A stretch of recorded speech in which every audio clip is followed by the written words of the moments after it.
마치 솔로몬이 하나님께 천번이라고 얘기하기가 어렵죠. 오늘 우리말 성경이 굉장히 번역이 잘 되어 있는데요. 4절에 보면 1000마리의 짐승을 번제물로 드렸어요.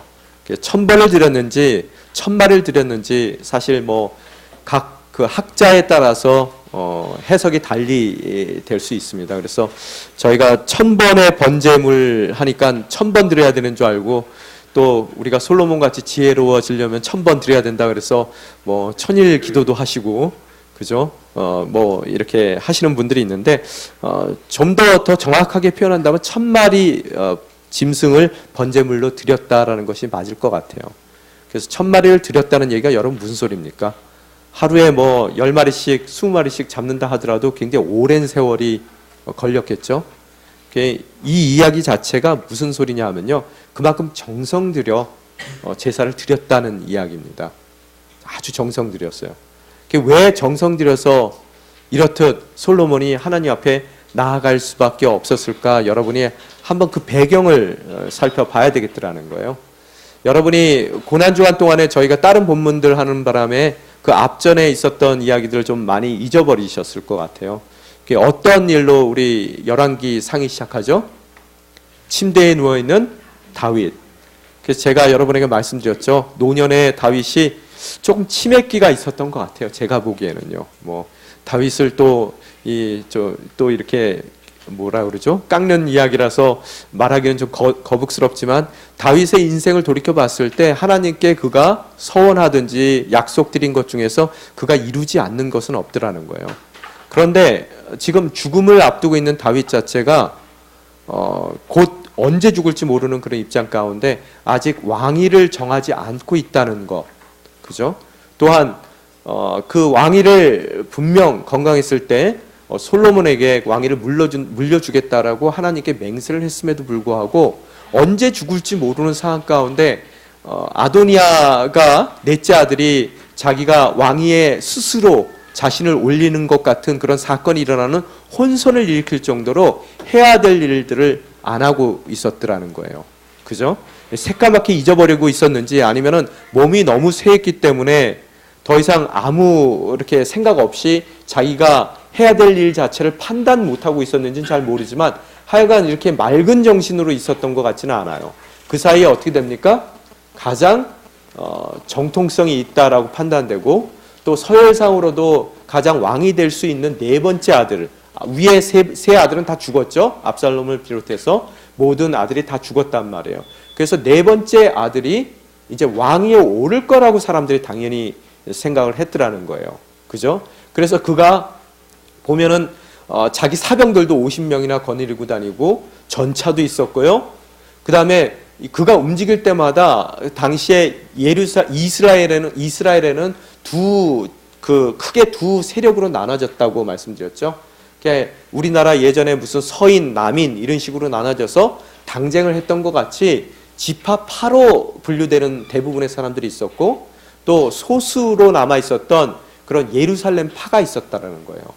그래서 이 두 파가 나눠져서 대부분이 속해 있었던 지파파에 속해 있던 사람들은 가장 왕으로서의 모든 스펙을 갖췄고 또 정통성을 가졌다라고 생각했던 아도니아를 왕으로 추대하기 위해서 그쪽에 다 줄을 대고 있었단 말이에요. 그렇지만 성경에 보면은 진작 다윗이 하나님께 서원했던 솔로몬은 아무 행동도 취하지 못하고 조용히 자기의 처소에 움직이지 않고 있는 모습들을 우리들이 성경을 통해서 바라보게 되더라는 거예요. 왜 그랬을까라고 여러분이 한번 물으셔야 된다는 거예요. 왜 그랬을까?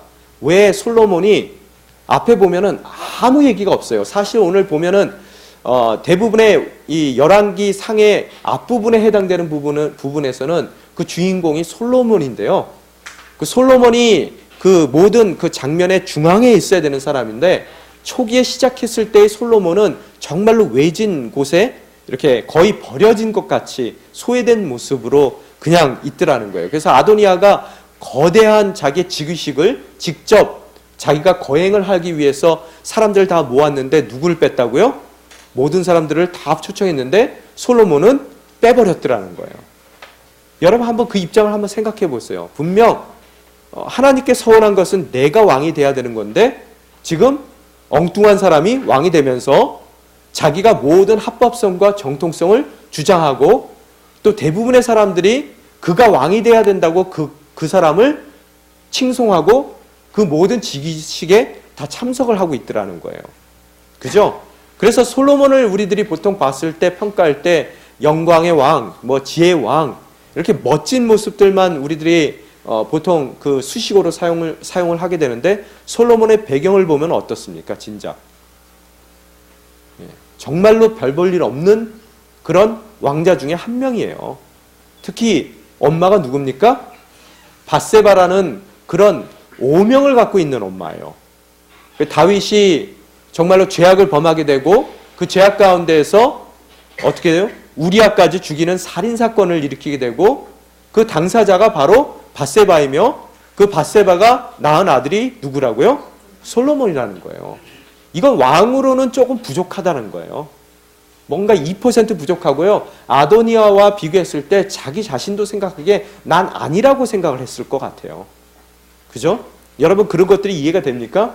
보통 보면은 우리도 저도 학교 다닐 때 보면은 뭐 학생의 임원이다 뭐다 뽑으면은 못 나가요. 왜? 유색인종에다가 그 발음 자체도 뭔가 여기 사람들 발음하고는 굉장히 다르고 그죠? 언어, 단어를 사용하더라도 여러분 아무리 여기서 공부를 하고 학교를 다녔다 하더라도요. 여러분의 자녀들은 그 단어 사용이 한정되어 있습니다. 그건 언어학자들 얘기예요. 그 자녀쯤 되면은 여기 캐나다 애들하고 비슷하게 영어를 구사하는 거예요. 여러분 눈에는 아무리 그 아이가 영어 잘한다 하더라도요. 그 아이가 영어를 원어민 부모를 가진 아이들만큼 잘하지 못합니다. 그런 걸 봤을 때 늘 주눅 들어 있단 말이에요. 그래서 항상 보면은 그 선생님들이 평가할 때 보면은 조용하고 과묵하다 그래요. 저도 학생 그 기록에 보면은 굉장히 과묵한 학생입니다. 조용하고 뭐 그럴 수밖에 없어요. 남들에 비해서 늘 빠진다고 생각하고 내가 메인스트림에 들어갈 수 있는 그런 사람이라고 생각해 본 적이 없어요. 사실 살면서요. 그냥 유색인종이에요. 중국 사람으로 많은 사람들이 보니까 한국 사람이라고 늘 얘기해야 되는, 그 당시에는 뭐 한국 사람들이 그렇게 많지가 않아서 어디 가면은 무조건 이 중국 사람들도 저한테 중국말 해요. 네호마 그래요. 그러면은 I'm sorry, I don't understand Chinese 뭐 이러고 얘기를 했는데 그런 입장 가운데서 늘 marginalized 돼 있던 삶을 살았더라는 거예요. 아마 솔로몬도 그랬을 거예요. 감히 내가 이 왕실에서 얼굴을 떳떳이 들고 다닐 수 있을 법한 그런 입지가 있었는가를 생각을 했을 거라는 거예요. 그렇죠. 하나님께서 어떻다고요? 하나님께서 다윗이 서원했던 그 내용을 어때요? 다윗을 통해서 꼭 이루시고야 마시더라는 거예요. 그래서 문제는 뭐냐 하면은 그렇듯 아도니아가 당연히 왕이 돼야 될 상황이었고 대부분의 사람들이 아도니아를 지지하고 있었는데 솔로몬이 왕이 돼버렸단 말이에요. 그러면서 다윗이 죽으면서도 마음 가운데 걸리는 거예요. 얘가 잘할까? 여러분 어떻겠어요? 여러분도 만약에 자녀들을 여러분이 갑자기 급작스럽게 돌아가신다 그러면은 자녀들이 제대로 장가도 가고 결혼도 하고 뭐 집도 한 칸 장만하고 그 다음에 제대로 된 직장을 다니면서 이 인생에 걱정이 없다 그러면 그래도 편안하게 여러분이 숨을 거둘 수 있는데 이거는 아직까지 멀었어요. 뭐 해야 될 일이 너무 많은 아들이 하나 남았다 그러면은 여러분 눈 감으실 때 제대로 감겨지겠어요? 안 감겨지겠어요? 아마 돌아가시면서도 그럴 거예요. 너 꼭 장가 가라. 그죠? 그러면서 뭐라 그래요? 너 직장도 옮기지 말고 제발 그 직장 하나만 좀 있어다오. 뭐 이러면서 여러분이 별 그 걱정을 다 하면서 끝까지 여러분이 눈 감을 때까지 그 아들을 걱정하고 돌아가실 거라는 거예요. 이 다윗도 그런 마음이었을 것 같아요. 21살에 솔로몬이 왕이 됐습니다. 근데 문제는 뭐냐면 차곡차곡 왕의 그 자리로 걸어간 사람이 아니라 저기 마지나이즈돼 있다가 아도니아가 될 줄 알았는데 급작스럽게 그 사람이 왕에 올렸단 말이에요. 그러니까 이 모든 것이 제대로 왕으로서의 역할을 할지 내가 좀 살아남아서 그래도 마지막 힘을 다 보태서 그 왕위를 제대로 이렇게 흔들리지 않게끔 지켜줘야 되는데 그러지 못하고 죽어가는 거예요. 그러면서 뭐라고 얘기해요? 얘도 죽이고 쟤도 죽이고 막 이제 죽이는 사람들 명단이 쭉 나오는 거예요. 그게 무슨 얘기입니까? 이 사람들이 살아있다면은 그 왕위를 21살짜리 솔로몬이 결단코 지켜낼 수가 없다는 판단을 갖게 되는 거예요. 그래서 걔네들 다 죽이라는 거예요. 죽이는 명단에 첫 번째 나오는 사람이 누굽니까? 요압서부터 죽이라는 거예요. 그죠? 이해가 됩니까? 요압은 누구예요? 예, 다윗이 데리고 있었던 군대 장관이에요. 사령관이란 말이에요. 자기 오른팔입니다. 그거부터 죽이라는 거예요. 그런데 어때요? 죽이지 않고 기다리고 있더라는 거예요. 그러면서 정말로 흔들리는 삶을 살았을 거예요. 여러분, 왕실에 앉아가지고 이렇게 왕자에 앉았어요. 신료들 데리고 지금 회의합니다. 한번 생각해 보세요. 성경에 안 나왔어요? 21살짜리 아무것도 모르는 밧세바의 아들이 앉아 있습니다. 여러분 어떻게 봤을 것 같아요? 여러분이 지금 요압이랑 그 나머지 기타 등등이에요. 와서 딱 섰는데 어때요? 21살짜리 밧세바의 아들이 앉아 있어요. 뭐라고 할 것 같아요? 네가 뭘 알아? 너 정치 해봤어? 그죠? 여러분 그런 생각 안 하셨겠어요? 그거를 솔로몬도 다 읽고는 있었을 거예요. 그래서 아버지가 유언한 내용들을 다 머릿속에 담고는 있었을 거라는 거예요. 그렇지만 어떻다고요? 아도니아에게 약속했던 것이 있었어요. 뿔을 잡고 그가 뭐라 그랬어요? 절대로 자기 죽이지 말라 그런단 말이에요. 그래서 잘하면은 안 죽이겠다고 약속을 했단 말이에요. 그래서 그런 맨날 그 신료 대신들과 뭘 얘기만 하면 딴지를 걸 거고 네가 뭘 아느냐는 식으로 정말로 왕을 갖다가 하대했을 거고요. 뭐 그런 것들을 얼마나 많이 겪었겠습니까? 여러분 그걸 잘 보셔야 돼요. 안 그러면 오늘 읽으시는 말씀들이 이해가 안 됩니다. 그래서 그러던 차에 어떻다고요? 아도니아가 다윗의 마지막 후궁이었던 첩이었던 누구죠? 아비훗인가요? 아비삭을 자기의 첩으로 달라고 얘기를 한단 말이에요. 그에게 숨겨있는 뜻이 뭡니까? 여러분 예전에 고대 왕은 어때요? 한 나라를 함락했을 때 그 왕이 데리고 있었던 모든 후궁들을 자기가 취하는 것으로서 그 나라를 완전히 자기가 먹었다고 생각을 하는 거예요. 그죠? 근데 밧세바가 눈에 가시처럼 여기고 있었던 여자의 질투가 있단 말이에요. 아무리 잠자를 같이 하지 않았어도 그 여자의 그게 있단 말이에요. 그러니까 그것을 이용해서 그 여인을 취하는 것으로서 자기가 다시 한번 솔로몬을 누르고 정통성을 내세워서 왕위를 한번 내다보려는 그런 속셈이 있었던 것 같아요. 그 속셈을 알아보고 어떻다고요? 솔로몬이 아도니아를 쳐서 죽이게 되더라는 거예요. 그 소문이 퍼지니까 어떻게 돼요? 요압이 도망간 요압을 잡아다가 어떻다고요? 뿔을 잡고 있음에도 불구하고 그 성막 가운데서 쳐 죽이는 역사가 일어나더라는 거예요. 그게 다 쳐 죽여요. 그죠? 지금 그 일들이 일어났더라는 거예요. 자, 잘 보세요. 지금 솔로몬의 마음이 어떻겠는가? 이제는 어느 정도의 숙청이 이루어진 거예요. 숙청이. 그래서 이제는 뭔가 다시 자기의 그 왕위를 세울 수 있는 그런 기틀을 마련해야 되는 입장인데, 여러분 모든 그 고위 관직에 있었던 그런 아도니아를 추종했던 모든 세력들을 다 죽이기는 했습니다. 그렇지만 어떻다고요? 그들을 추종했던 대부분의 백성들이 남아있단 말이에요. 중간층 리더십들도 다 남아있었을 거예요. 그럼 그들은 뭐라고 보겠어요? 아니 우리 주군을 저놈이 쳐 죽였어? 저 왕 같지도 않은 놈이? 그런 마음이 있겠어요? 없겠어요? 그죠? 아도니아는 이미 죽었지만 그래도 저 사람은 아니라고 생각했을 거예요. 그들은요. 대부분의 아도니아를 추종했던 세력들은요. 그들이 대부분이었을 거라는 거예요. 그때 그가 자기의 왕위의 정통성과 합법성을 세워나가기에 가장 첫 번째 필요한 행동이 뭐겠습니까? 하나님한테 면허증을 받는 거예요. 그래, 너 왕 맞아. 내가 왕 면허증 줄 테니까 너 왕 노릇해. 라는 것이 필요하더라는 거예요. 이해가 됐습니까? 바로 그 상황 가운데서 오늘 이 1000마리의 짐승을 드리는 번제가 일어나더라는 거예요. 여러분이 그 상황 가운데서 보셔야 된다는 겁니다. 자, 이해가 됐습니까? 그래서 이 사람은 정말 간절하게 지금 자기가 왕위를 지켜나가고 왕으로서 통치를 하기 위해서는 무엇보다도 하나님께서 그에게 정통성을 허락해 주지 않는다면 그 어떤 누구도 이 왕의 말을 듣고 나갈 만한 사람들이 없더라는 거예요. 그래서 그가 정말로 정성 들여서 어떻다고요? 1000마리의 짐승을 번제물로 드렸습니다. 근데 그때 어떤 일이 일어나요? 여러분, 거기에 대해서 감동한 하나님의 이야기가 나온단 말이에요. 그런데 오늘 여기 보면은 왜 하필이면은 기브온이라는 산당에서 오늘 제사를 지냈을까라고 여러분이 물으셔야 된다는 거예요. 그 당시만 하더라도 성전이 없어서 어떻다고요? 성전이 아직 2절에 보면 성전이 아직 세워지지 않아서 백성들이 어떻게 했다고요? 여전히 산당에서 제사를 지냈다고 그렇게 써 있습니다. 그 산당이라는 말 자체가 영어로 보면 high place예요. high place. 뭔가 높은 곳이 더 하늘과 가깝기 때문에 어떻다고요? 거기가 성스러운 자리라고 생각해서 원래 가나안에 살고 있었던 사람들이 자기네들이 믿던 그 미신과 이방 종교의 그 제사를 지내던 곳들이 산당이라는 거예요.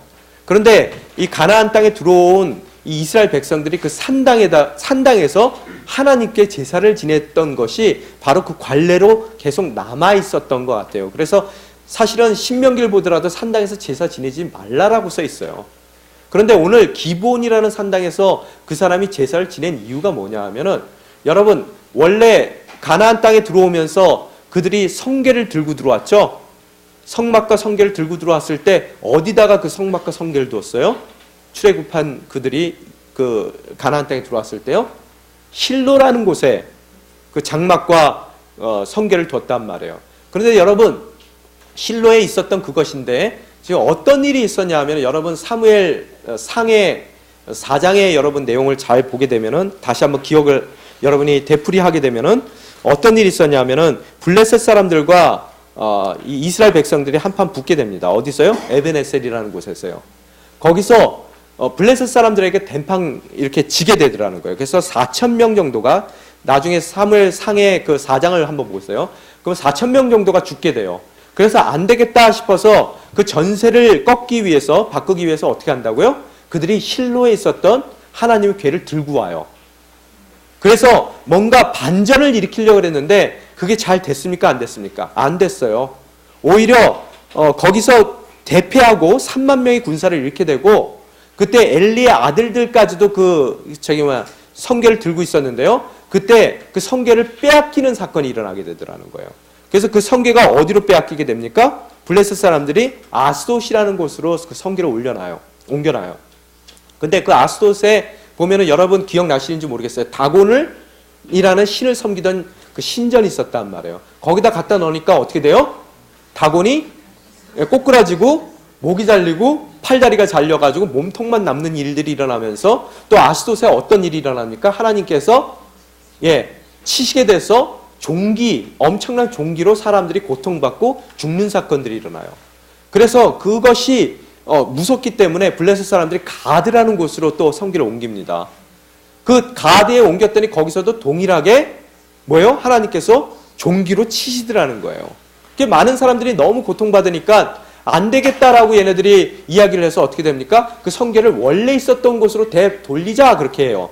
그러면서 그냥 돌리지도 않고 금으로 종기 5개, 모양 5개, 그 다음에 쥐 모양 5개 해가지고 넣어서 한 번도 멍에를 매지 않았던 소에다가 새수로에다가 해가지고 그 성궤를 갖다가 그대로 가면은 원래 있었던 동네 이름이 뭐였죠? 베세메스로 자기가 그냥 걸어가면은 이 모든 일이 하나님이 하신 거고, 만약에 아무데로 딴 데로 흘러가면은 그것은 우연하게 이런 일들이 일어났다 우리 판단하자 그랬더니 그 수레가 어디로 갑니까? 베세메스로 가더라는 거예요. 그래서 거기에 있는 사람들이 이스라엘 백성들이 너무 좋아해서 번제도 드리고 난리가 났는데, 그 사람들이 어떻게 해요? 이 베세메스 사람들이 성궤 뚜껑을 열었어요. 그래서 어떻게 됩니까? 5만 몇천 명이죠? 5만 70명이 죽어요. 사람들이. 그래서 그들이 울고불고 난리가 나서 이거 빨리 치워가라 그래서 그것이 어디로 옮겨가요? 여러분? 어디로 옮겨갑니까? 그 사람 이름이 뭐죠? 이 사람 이름 갑자기 생각 안 나네요. 아비나답의 집으로 옮겨가게 되잖아요. 그죠? 그래서 거기서 20년이 있었습니다. 20년. 성궤가. 그러면서 그때 옮겨가고 뺏기고 옮겨가는 과정 가운데, 그래서 나중에 성궤는 다시 예루살렘으로 올라갔을 때 어때요? 다윗이 막 춤추고 난리가 나잖아요. 기억나시죠? 그래서 그게 있었고, 그 당시에 성궤는 그렇게 해서 예루살렘까지 갔는데, 성막은 이것이 실로에 있다가 그것이 노브에 옮겨진 것 같아요. 노브로요. 노브이 어디입니까, 여러분? 어디예요? 여러분 기억나세요? 저 다윗이 사울을 피해서 도망갔어요.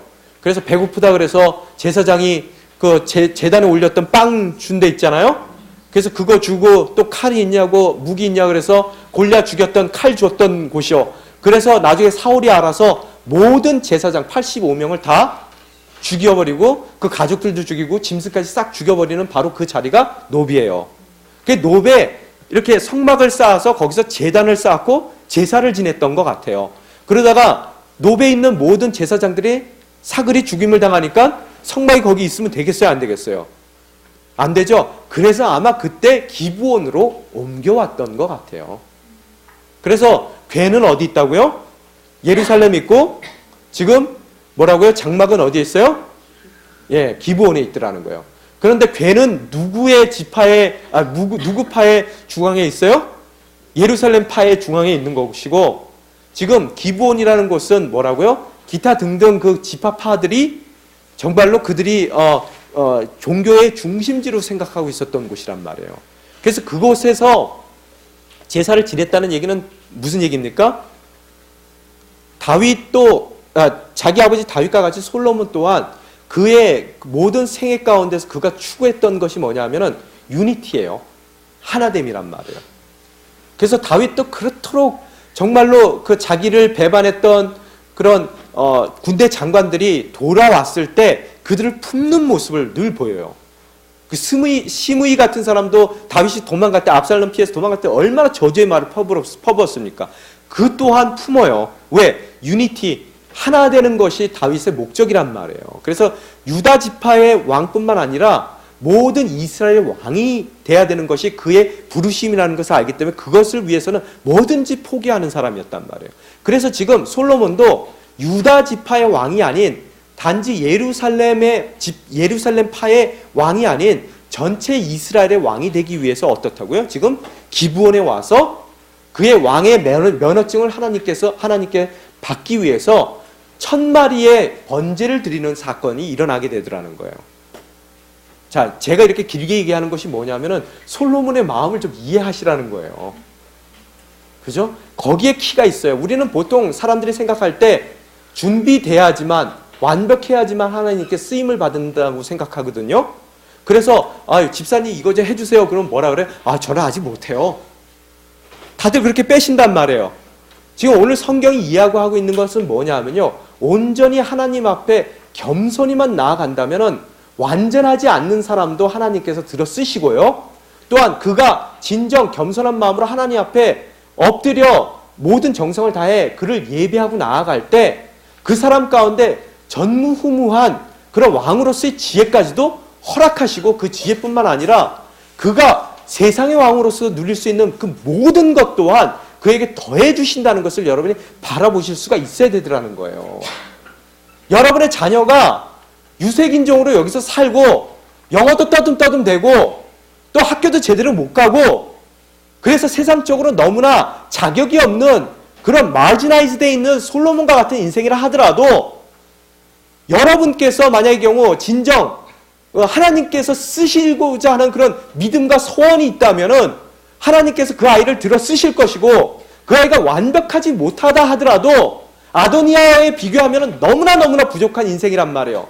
그럼에도 불구하고 어떻다고요? 그 아이를 주님께서 정말로 정성을 다해 하나님께 예배하는 나아가는 그런 삶만을 허락한다면은 주님께서 오셔서 그에게 묻습니다. 5절 한번 읽어봅시다. 5절에 뭐라고 써 있습니까? 자, 하나님께서 뭐라고요? 내게 구하여라. 내게 무엇을 주랴? 묻는 그런 역사가 여러분의 자녀들 삶 가운데서도 동일하게 일어난다는 것을 여러분이 보셔야 된다는 거예요. 솔로몬이 처음부터 잘난 인물이 아닙니다. 정말 소원하고 믿고 기도하고 또 예배하는 자리에 정말로 최선을 다해서 진정 예배하고 나아갈 때 하나님께서 그 인생 가운데 불러주신 소명을 이루기 위한 모든 것을 채워주시는 모습을 여러분이 바라보실 수가 있어야 된다는 거예요. 제가 새벽 예배할 때 그 얘기를 했어요. 그래서요. 여러분의 가장도 괜히 가장이 된 게 아닙니다. 솔로몬도 하나님께서 기름 부었기 때문에 왕이 되는 거예요. 집안의 가장이 이 캐나다에 오게 되면 항상 가장이 바뀌어요. 여자로 바뀝니다. 왜? 언어적인 것도 굉장히 여성들이 앞선단 말이에요. 생활력도 남자보다 여자들이 앞서요. 그거 꼭 바뀌어요. 바뀌다 보니까 그 가정에 비극이 생깁니다. 그러면서 아내들이 뭐라 그래요? 저 사람이 가장인가? 뭐가 잘나서 저 사람이 가장이야? 그런 마음을 갖지만 여러분이 꼭 아셔야 될 게 그 가장으로 기름 부어 주셨다면은 하나님께서 아무리 부족한 가장이라도 정성 어린 그런 예배자로 그 가장이 온전히 섰을 때 정말로 가장이 가질 수 있는 모든 것을 하나님께서 또한 허락하신다는 거예요. 솔로몬을 무시했던 사람들 앞에서 어떻다고요? 그의 하나님의 기름 부으심을 하나님께서 증명해 보이셔야 된다는 거예요. 그래서 그에게 뭐라고요? 여러분, 지혜를 허락했더니 사실은 여러분 그 아기 얘기 반쪽 쪼개는 얘기 있잖아요. 거기에 28절에 뭐라고 써 있습니까? 28절에 온 이스라엘이 왕이 내린 판결을 듣고 왕을 두려워했습니다 라고 써 있어요. 그들은 왕이 하나님의 지혜로 판결하는 것을 보았기 때문입니다 라고 증명하고 있다는 거예요. 이 얘기가 뭐냐 하면은 하나님이 1000마리의 번제를 드린 그의 정성을 바라보시고 너무 기뻐서 그에게 그가 원했던 지혜를 허락해 주시더라는 거예요. 근데 그 다음 장면이 뭐냐 하면 그때 때마침 그러고 시작해요. 이 아기의 얘기가요. 그러면서 그 이야기가 뭐냐면은 하나님께서 라이센스를 준 그 라이센스를 받은 왕으로서 왕 노릇을 하는 공개적인 뭐예요? 증명 장소였었다는 거예요. 다 지켜보고 있는 거예요. 네가 정말로 하나님께서 기름 부은 왕이 맞는가? 증명해 보아라. 그리고 그걸 지켜보고 있더라는 거예요. 그 과정 가운데 판결 가운데서 너무나 지혜로운 왕의 판결을 함으로써 그 비웃고 조소하고 무시했던 그 모든 백성들이 뭐라고요? 왕을 두려워하기 시작했다는 얘기예요. 그러면서 그 모든 지혜를 누가 줬다라고 그들이 시인하게 됩니까? 하나님의 지혜로 판결됐다는 것을 바라봤다는 이야기가 써있더라는 거예요. 지금 여러분 이 이야기가 전체적으로 그림이 그려집니까? 그 이야기를 하고 있다는 거예요. 여기 있는 가장들 잘 들으세요. 내가 캐나다에 와서 지금 가장 노릇이 제대로 안 된다 하더라도 여러분이 그걸로 절망할 이유가 없다는 거예요. 하나님께서 그 가장으로 세워주셨다면 여러분이 정말로 가장으로서 하나님 앞에 1000마리의 번제를 드리는 그런 정성으로 하나님 앞에 예배하기만 한다면 하나님께서 여러분을 찾아와 또한 말씀하실 것입니다. 무엇을 구하느냐? 내가 너에게 줄 것이다. 훗날 어떻게 된다고요? 가족들이 여러분을 잘하나 보자 라고 쳐다봤을 때 그들 마음 가운데 나중에 무슨 마음이 생긴다고요? 두려운 마음이 생겨요. 정말 가장으로서 그 권위가 생기는 것을 그들이 그들 마음 가운데 느끼게 되는 것이고 또한 뭐라 그런다고요? 그래서 그의 모든 가장됨에 판결하는 능력이 누가 줬다고요? 이해가 되십니까? 우리 자녀들 또한 마찬가지예요. 앞으로 여러분이 다윗과 같이 그 인생을 같이 못 책임져 준단 말이에요. 놔두고 가셔야 돼요. 그때 여러분이 여러분의 자녀가 남겨진 자녀가 솔로몬과 같은 인생이 돼야 되지 않겠습니까? 그러면 여러분이 오늘 솔로몬의 모습이 어떠한지를 여러분 자녀 가운데 늘 교육시키셔야 된다는 거예요. 그래서 여러분이 눈을 감고 떠났을 때도 21살짜리 아무것도 할 수 없는 그런 정말로 막다른 골목에 있는 솔로몬이 진정 하나님께서 세워주신 왕이라는 것을 세상이 알게끔 해야 되는 것이고 그래서 그 인생 또한 왕 같은 인생으로 영광된 왕으로서의 삶을 부르심을 이루어 나가는 그런 우리들의 자녀들이 돼야 되더라는 거예요. 오늘 이 이야기들을 여러분이 읽어내셔야 된다는 거예요. 그죠? 그래서 구하라는 거예요. 그랬더니 솔로몬이 정말로 이 지혜를 받는 모습이 있습니다. 6절 한번 보십시다. 6절 같이 한번 읽겠습니다. 시작. 솔로몬이 대답했습니다. 주께서는 주의 종 나의 은총을 베풀어 주셨습니다. 그가 주께 충성스러우며 의롭고 정직했기 때문입니다. 또 계속해서 이 큰 은총을 베풀어 오늘과 같이 그 왕위에 앉을 아들을 그에게 주셨습니다. 여기서 계속 반복되는 얘기가 뭐냐면요. 지금 납작 엎드렸어요. 하나님 앞에. 그러면서 왕이거든요. 명색이. 그래도 왕인데 왕이 지금 하나님한테 뭐라 그래요? 주님이라 그래요. Lord. 여러분, 이스라엘 백성들은 다른 민족과 다르게 한 가지 특징이 뭐냐 하면 그들의 이 당시에 가장 그들이 독보적인 모습을 갖고 있는 게 뭐냐면 신정 정치예요. 하나님이 정말로 진정한 그들의 왕이에요. 왕조차도 그분을 대신해서 대리해서 치리의 역할을 맡았을 뿐이에요. 자기 위치를 너무나 잘합니다. 그래서 납작 엎드려서 뭐라고요? 주님이라고 부르고 있단 말이에요. Lord. 왕이시여 라고 얘기를 하고 있는 거예요. 왕이요. 그러면서 자기 아버지를 뭐라 그래요? 주의 종이라고 얘기를 하고 있어요. 주의 종. 또한 자기 또한 나중에 보면은 뭐라고 써 있어요? 7절에도 한번 같이 읽겠습니다. 시작. 내 하나님 여호와여, 이제 주께서 제 아버지 다윗을 대신해 주의 종을 왕으로 삼으셨습니다. 그러나 아직 저는 나이가 어리고 어떻게 제 임무를 수행해야 할지 모릅니다. 이렇게 써 있어요. 여기서도 계속 반복되는 단어가 오늘 9절까지의 문장 중에서 주라는 단어가 5번 나오고요. 주의 종이라는 얘기가 몇 번 나오죠? 3번 나옵니다.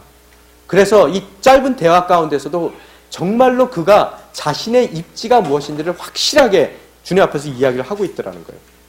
종이라는 거예요. 주의 종. 그러면서 오늘 여러분 무슨 얘기를 하고 있습니까? 7절 밑에 보면서 제가 큰 은혜를 받았어요. 뭐라고 이 하반절에 써 있습니까? 아직 저는 나이가 어리고 어떻게 제 임무를 수행해야 할지 모릅니다. 하나님께 다 얘기하는 거예요. 하나님, 제가 이곳 캐나다에 와보니까 언어도 안 되고 가장 노릇을 어떻게 해야 될지 모르겠습니다. 그 얘기를 하고 있는 거예요. 주님, 내가 지금 아내이지만 이곳 캐나다에 와보니까 너무나 환경이 바뀌어서 내가 진정 아내의 역할을 어떻게 해야 되는지를 모르겠습니다. 라고 이야기하는 거하고 똑같단 말이에요. 왕이 왕노릇 하지 못한다고 지금 눈물을 흘리고 있는 거예요. 생각해 보세요. 그동안 얼마나 많은 신료들이 자기를 정말 비웃으며 네가 왕이냐? 웃긴다. 밧세바의 아들아. 얼마나 그랬겠어요. 왕 아무나 하는 줄 알아? 반쪽짜리 왕아? 그런 손가락질을 받으며 자기가 정말로 아무것도 할 수 없다라는 것을 철저하게 느꼈던 것 같아요. 그러면서 난짝 엎드려서 뭐라고요? 주님의 종이라는 거예요. 불러주셨기에 은혜 가운데 여기 있다는 거예요. 은혜를 아는 사람입니다. 여러분, 정말로 여러분 또한 하나님께 간구하는 것을 다 들어주시는 그런 대상으로 되기 위해서는 첫째, 은혜라는 것을 알아야 돼요. 모든 것이. 고린도전서 15장 10절에도 뭐라고 써 있습니까? 나의 나됨이 뭐라고요? 하나님의 은혜라고 이야기를 하고 있어요. 15장에 뭐라고 써 있습니까? 15장 고린도전서 15장 10절에 보면은 뭐라고 써 있습니까? 그러나 오늘날 내가 나된 것은 하나님의 은혜로 된 것입니다. 내게 주신 그분의 은혜가 헛되지 않아 내가 어느 사도보다 더 많이 수고했습니다. 그러나 이것은 내가 한 것이 아니요 오직 나와 함께 하신 하나님의 은혜로 한 것입니다. 이게 어떻다고요? 사도 바울의 고백이에요. 하영조 목사님 제일 좋아했던 성경 구절이 뭔지 아세요? 바로 이 말씀이에요. 그래서 저희가 장례식장 가가지고 여러분 찬양 있죠? 나의 나됨은 하나님의 은혜라는 그거 찬양하면서 저희들 함께 같이 울었어요. 이 제일 정말 끝에 가서는 그 붙들으셨던 그런 말씀이란 말이에요. 그분도 자기가 그것을 모든 것을 이루었다라고 말씀하시지 않고 그분께서 이루신 그 모든 것이 하나님의 은혜였다라는 것이 그분의 고백이었다는 거예요. 오늘 이 사람도 뭐라고 하고 있어요? 솔로몬도요. 자기가 그 위치까지 오게 된 것이 모든 것이 다 하나님의 은혜라는 거예요. 은혜라는 것이 뭐예요? 받지 못할 것을 받는 것이 은혜라고 말씀드렸단 말이에요. 자격이 없는 거예요. 그렇기 때문에 내가 알아서 이 자리에 온 것이 아니라 모르기 때문에 내가 지금 은혜를 사모하며 이 자리에 눈물 흘리고 앉을 수밖에 없어요. 여러분, 모르는 건 죄가 아닙니다. 그런데 자기가 모르는 것을 부인하는 것은 죄예요. 그래서 탈무드에도 뭐라고 써있냐면요. 지혜는 사람의 무지에 대한 인식에 비례한다라고 이야기를 하고 있어요. 내가 모른다는 것을 알면 알수록 내 지혜는 더 높아진다는 거예요. 그러면서 하는 얘기가 뭐냐면은 자신이 무지하다는 것을 아는 사람이면 살아있는 사람이니 그를 데려다 가르치고 자신이 무지하다는 것을 모르는 사람이면 죽은 사람이니 내다 버려라라고 탈무드가 얘기하고 있더라는 거예요. 여러분, 무지한 것은 죄가 아니에요. 그런데 무지한 것을 정말로 여러분이 부인하게 된다면 그것은 죄라는 거예요. 오늘 부인하지 않는 것이 지혜의 시작이라는 거예요. 그래서 그는 눈물을 흘리면서 하나님 앞에 내가 왕으로서 어떻게 왕노릇해야 되는지 모르겠습니다. 여기에 보면은 저는 나이가 어리고 이렇게 써 있지만요. 한글 개역개정에는 작은 아이라고 얘기하고 있어요. 뭐예요? 작은 아이가요. 심부름하는 작은 아이들 있죠? 그 얘기로 자기를 표현하고 있더라는 거예요. 여러분이 이 땅 가운데서 아직까지 아버지 노릇을 제대로 못하고 있습니까? 여러분이 이 땅 가운데서 아직까지 엄마 노릇을 제대로 못하고 있냐고요. 제대로 못하고 있는 그 무지를 여러분이 모르고 있고 부인하고 있다면 그것은 죄입니다. 여러분은 지혜로운 사람이 될 수가 없어요. 그렇지만 여러분이 여러분의 무지를 아는 그 순간 그 아는 만큼 어떻게 된다고요? 여러분은 지혜로운 자가 될 수 있다는 거예요. 벌써 이미 지혜로운 자이기 때문에 그런 지혜를 구할 수 있어요. 근데 이런 지혜를 어떻게 알겠느냐는 거예요. 이 어린 나이에. 그가 겪었던 이 왕궁에서의 처절함 가운데서 그는 자신이 작다는 것을 배웠을 거예요. 아도니아가 왕이 됐으면 이런 기도를 했을 것 같습니까? 여러분 인생 가운데 여러분이 만약의 경우 정말로 솔로몬과 같이 밧세바의 아들로 그동안 살았다면, 밧세바의 딸로 여러분이 그 인생을 지금까지 손가락질 받으며 남들에게 무시받으며 여러분이 사셨다면 그것이 하나님의 은혜라는 것을 깨닫기 바랍니다. 그걸로 인해서 나는 내가 무지하다는 것을 알게 되는 것이고, 나의 첫 번째 하나님께 드리는 간구가 그런 무지함이 있기 때문에 그 무지함을 넘어설 수 있는 당신의 지혜를 주십시오. 그게 여러분의 간구가 될 수 있다는 거예요. 그 간구가 어떻다고요? 오늘 성경에 보면요. 여러분 10절 한번 읽어봅시다. 뭐라고 써 있습니까? 솔로몬이 이렇게 구하자 주께서 기뻐하셨습니다. 예, 우리말 성경에는 기뻐하셨습니다 써 있지만 여러분 한글 개역개정에는 뭐라고 썼어요? 주의 마음에 든지라. 하나님 마음에 들었다는 거예요. 여러분이 무지해서 정말로 내가 왕노릇을 못하겠습니다. 주님께서 이 왕으로 세우셨다면 내가 왕으로서 옳고 그름을 분별할 수 있는, 그래서 이 백성들이 나의 무지함 때문에 잘못되는 백성이 아니라 주님의 백성이 정말로 주님 원하시는 아름다운 백성이 될 수 있도록 내가 옳고 그름을 구별할 수 있는 지혜를 나에게 허락하여 주시옵소서. 그 얘기를 했더니 어떻다고요? 하나님께서 감동하셨다는 거예요. 여러분 또한 하나님께 감동이 되는, 하나님 마음에 쏙 드는 그런 인생이 돼야 되더라는 거예요. 그것이 어디서부터 시작한다고요? 나의 그동안에 밧세바의 아들로서 살았던 그 고난 가운데 나의 무지함을 깨닫고 하나님 앞에 엎드려져서 기도했을 때, 나의 무지함을 하나님 앞에 통곡했을 때서부터 어떻게 된다고요? 그 마음에 쏙 드는 것이 시작되더라는 거예요. 마음이 가난한 자는 복이 있다는 거예요. 그래서요. 하나님을 의뢰하고 신뢰할 수밖에 없다는 거예요. 여기서의 유색인종으로 이리 치이고 저리 치고 사는 것이 복입니다. 왜? 내가 영어 못해서 무시당할 때마다 생각하세요. 이건 복이다. 내가 무지하다는 것을 다시 한번 하나님께서 나에게 상기시켜 주시는구나. 주님, 이 무지함을 털어낼 수 있는 엄마로서의 역할을 우리 가정 가운데서 온전히 할 수 있도록 나에게 지혜를 허락하여 주시옵소서. 그 기도가 어떻다고요? 하나님의 마음에 쏙 드는 기도가 되더라는 거예요. 왜 저만 이렇게 열을 내고 있죠? 여러분, 지혜라는 게 뭡니까? 여기에 성경에 보면은 9절에 보면은 뭐라고 써 있습니까? 주의 종에게 옳고 그름을 가려내는 마음을 주셔서 그렇게 써 있거든요. 요걸 지혜로 표현을 했는데요. 이 말 자체가 뭐냐면은 이 히브리 말로요. 레브 쇼메아라는 단어예요. 레브 쇼메아. 그 레브라는 말은 뭐냐면 마음이란 뜻이고요. 쇼메아라는 단어는 쉐마하고 근원이 똑같은 얘기예요. 들으라, 이스라엘아, 쉐마. 그래서 이 얘기가 뭐냐면 지혜라는 것은요. 성경적으로 봤을 때 듣는 마음이에요. 그래서 listening heart예요. listening heart. 영어로 얘기하면요. discernment라고 써 있는데요. NIV에는 listening heart예요. 여러분 이 얘기가 뭡니까? 부족하기 때문에 어떻다고요? 하나님의 음성을 늘 듣는 마음을 달라는 거예요. 내가 부족하기 때문에 어떻다고요?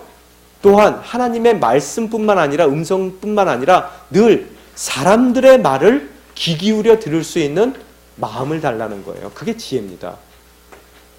이 지혜가 그란트되거든요. 그 다음에 나오는 장면이 뭐라고요? 두 창녀가 그 앞에 서게 되더라는 거예요. 여러분, 창녀는 왕 앞에 설 수 있는 대상들이 아니에요. 어떻게 해서 그 이야기가 시작되는 줄 아세요? 바로 듣는 마음이 있기 때문에 세상에서 가장 비천한 사람들이고 그 비천한 사람들의 가장 비천한 문제였었어요.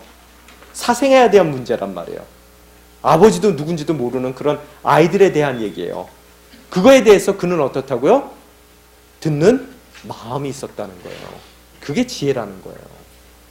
오늘 그것을 달라는 거예요. 그러니까 주님이 너무 마음에 들었더라는 거예요. 첫 번째 하나님의 마음에 드는 첫 번째 방법 뭐라고요? 은혜를 깨달으라. 모든 것이 은혜다. 나의 나됨은 은혜다. 그래서 난자가 엎드리라. 나의 무지를 하나님께 고백하라. 그거고요. 두 번째 하나님의 마음에 합한 그 비결은 뭐냐 하면요. 구할 것을 구하라예요. 뭘 구하라고요? Listening heart. 정말로 들을 수 있는 하나님의 음성을 늘 생생히 들을 수 있는 우리의 마음만 있다면은 여러분은 그 어떠한 상황에 갖다 놔더라도 정말로 세상이 선택하는 지혜가 아니라 하나님이 선택하는 지혜를 갖게 되더라는 거예요. 여러분의 자녀가 그런 지혜 가운데 산다면은 여러분은 어때요? 다윗 입장에서 눈 감고 죽더라도 솔로몬 걱정 안 됩니다. 바로 그 얘기예요. 이 지혜가 한꺼번에 생기느냐? 그렇지 않더라는 거예요. 그 지혜를 만들어주기 위해서 궁궐에서의 정말로 저기에 찌그러져 있는 솔로몬의 삶이 21해의 삶이 있어야 되더라는 거예요. 오늘 여러분이 살고 있는 그 어려움이 그런 지혜를 간구할 수밖에 없도록 만드시는 하나님의 은혜가 그 안에 담겨 있음을 여러분이 보실 수 있어야 되더라는 거예요. 그러고 나서 그 지혜를 구하니까 어떻게 돼요? 그걸 주셨어요. 그러면서 11절에 보면 뭐라고 얘기 써 있습니까? 한번 같이 읽겠습니다. 시작. 내게 것을 구했구나. 너 자신을 위해 장사나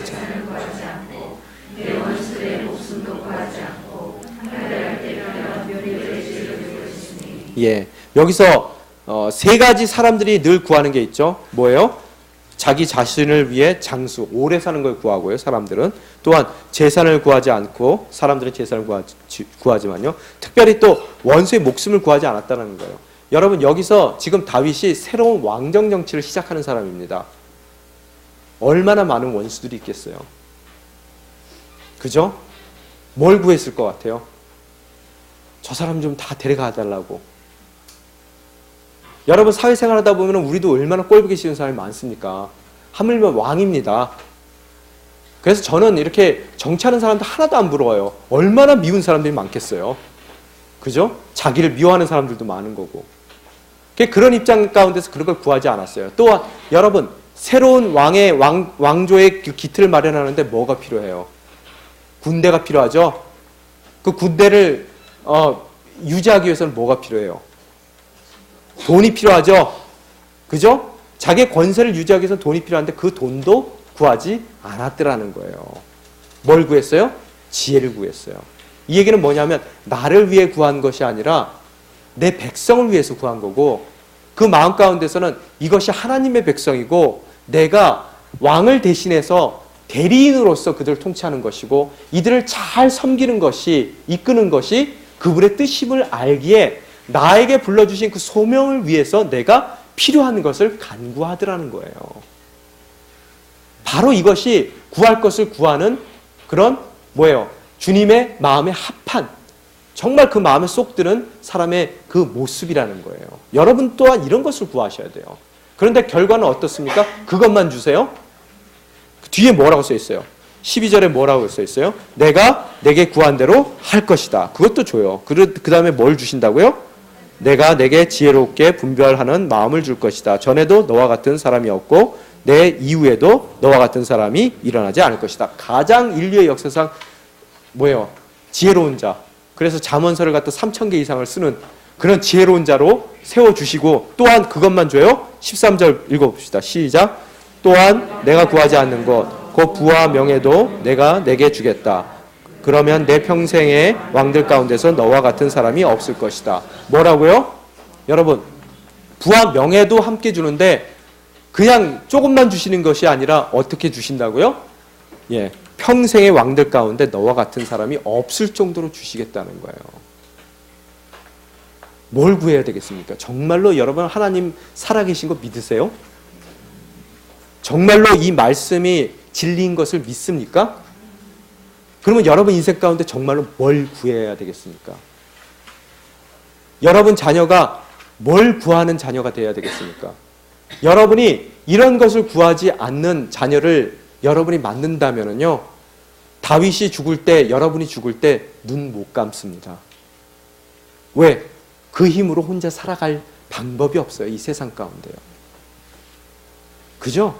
우리 자녀들에게 이것을 교육시켜야 된다는 거예요. 그러면 장수까지 하겠대요. 14절에 보면 오래 산답니다. 뭐 오래 사는 게 좋은 건지는 잘 모르겠어요. 그렇죠? 오래 산대요. 뭐 건강하게 오래 살겠죠.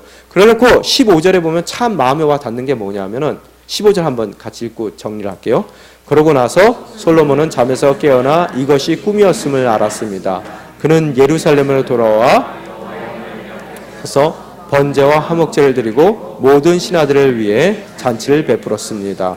자, 기브온에서 지금 어디로 왔다고요? 자, 무슨 소리인지 이해되시죠 이제? 예. 거기에는 성막이 있었고 거기에는 지파파들이 있었고 지금 다시 어디로 왔다고요?